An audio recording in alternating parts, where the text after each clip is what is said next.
Hi, everybody. Welcome back to the Literate Texan. I'm your host, Randy Ray, and it is Poetry Thursday, although the clock is ticking. I barely had time to get to this before I went to bed tonight. I'm a early to bed, early to rise kind of guy. But for Poetry Thursday this week, I thought I would read the love song of J. Alfred Prufrock by T.S. Eliot. And one thing I'm going to point out from the get-go is that I'm skipping the epigraph. An epigraph is a quote from some other work that you've used to introduce a short story or a poem or even a novel. Stephen King uses a lot of epigraphs in his books, usually song lyrics and stuff. The epigraph for the love song of J. Alfred Prufrock comes from Dante's Inferno, so it's written in Italian. I do not know how to pronounce Italian, and I haven't even read the translation, but there's plenty to love about the poem aside from the epigraph. So I'm just going to skip the epigraph and read the poem. Okay. And, I'm not the greatest reader in the world. I think everybody who's watched the channel for any length of time knows that. But this is a poem about a middle-aged man, and it's a poem about regret. It's a poem about missed opportunities and whether or not there's still time to take a risk in terms of romance or anything else in life. Anyway, I'm going to read the poem. You'll pick up on the themes as you listen to it.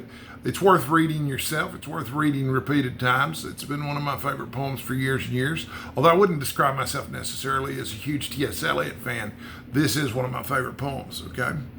So, the love song of J. Alfred Prufrock. Let us go then, you and I, when the evening is spread out against the sky like a patient etherized upon a table. Let us go through certain half-deserted streets, the muttering retreats of restless nights and one-night cheap hotels and sawdust restaurants with oyster shells.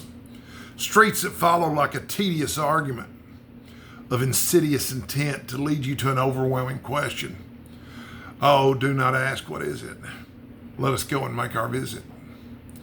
In the room, the women come and go, talking to Michelangelo. The yellow fog that rubs its back upon the window panes, the yellow smoke that rubs its muzzle on the window panes, licked its tongue into the corners of the evening, lingered upon the pools that stand in drains, let fall upon its back the soot that falls from chimneys, slipped by the terrace, made a sudden leap, and seeing that it was a soft October night, curled once about the house, fell asleep. And indeed, there will be time for the yellow smoke that slides along the street, rubbing its back upon the window panes. There will be time. There will be time to prepare a face to meet the faces that you meet. There will be time to murder and create, and time for all the works and days of hands that lift and drop a question on your plate. Time for you, and time for me, and time yet for 100 indecisions, and for 100 visions and revisions before the taking of toast and tea. In the room, the women come and go, talking of Michelangelo. And indeed, there will be time to wonder, do I dare? And do I dare? Time to turn back and descend the stair with a bald spot in the middle of my hair. They will say how his hair is growing thin. My morning coat, my collar mounting firmly to the chin, my necktie rich and modest, but asserted by a simple pen. They will say, but how his arms and legs are thin. Do I dare disturb the universe? In a minute, there is time for decisions and revisions, which a minute will reverse.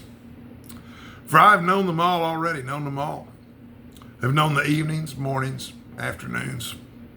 I have measured out my life with coffee spoons. I know the voices dying with a dying fall beneath the music from a farther room. So how should I presume? And I've known the eyes already, known them all. The eyes that fix you in a formulated phrase. And when I am formulated, sprawling on a pen, when I am pinned and wriggling on the wall, then how should I begin to spit out all the butt ends of my days and ways? And how should I presume? And I've known the arms already, known them all. Arms that are braceleted and white and bare, but in the lamplight, downed with light brown hair. Is it perfume from a dress that makes me so digress? arms that lie along a table or wrap about a shawl? And should I then presume? And how should I begin? Shall I say, I have gone at dusk through narrow streets and watched the smoke that rises from the pipes of lonely men in shirt sleeves leaning out of windows? I should have been a pair of ragged claws scuttling across the floors of silent seas. In the afternoon, the evening sleeps so peacefully, smoothed by long fingers, asleep, tired, or it malingers, stretched on the floor here beside you and me.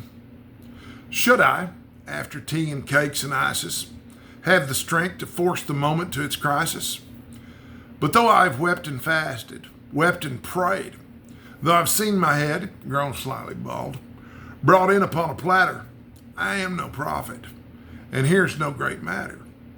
I've seen the moment of my greatness flicker, and I've seen the eternal footman hold my coat and snicker. And in short, I was afraid.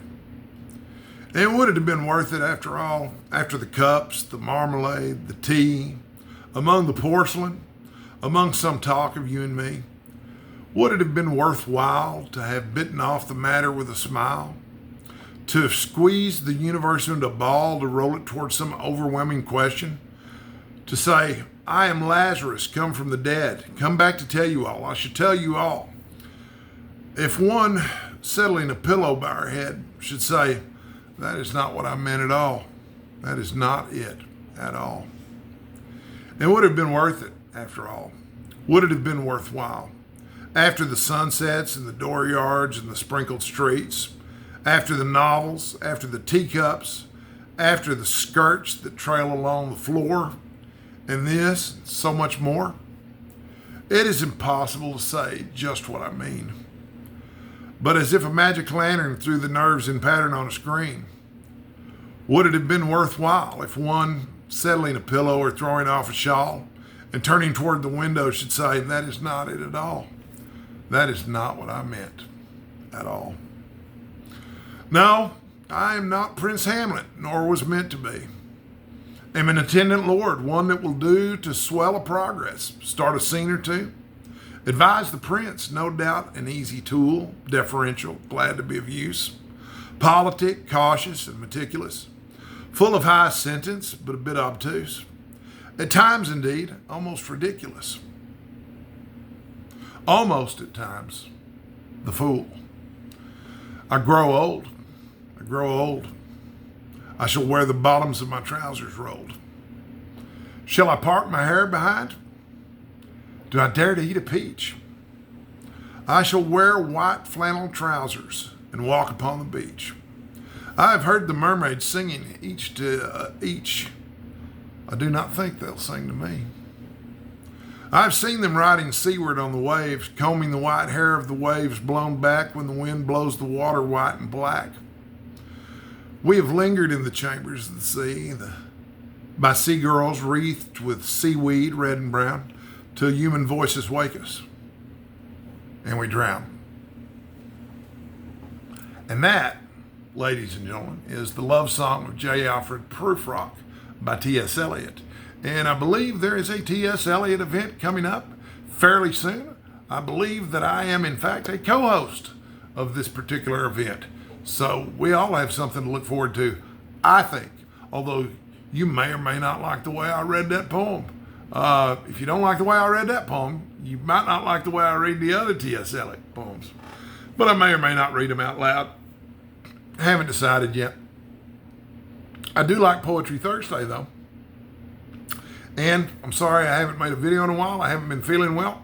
I want to leave you with a couple of pieces of advice, though, from an older man to, well, yeah, I don't know. You may be watching this and you may be older than me, but this is good advice for you, no matter what your age is. First piece of advice, stay sexy, folks.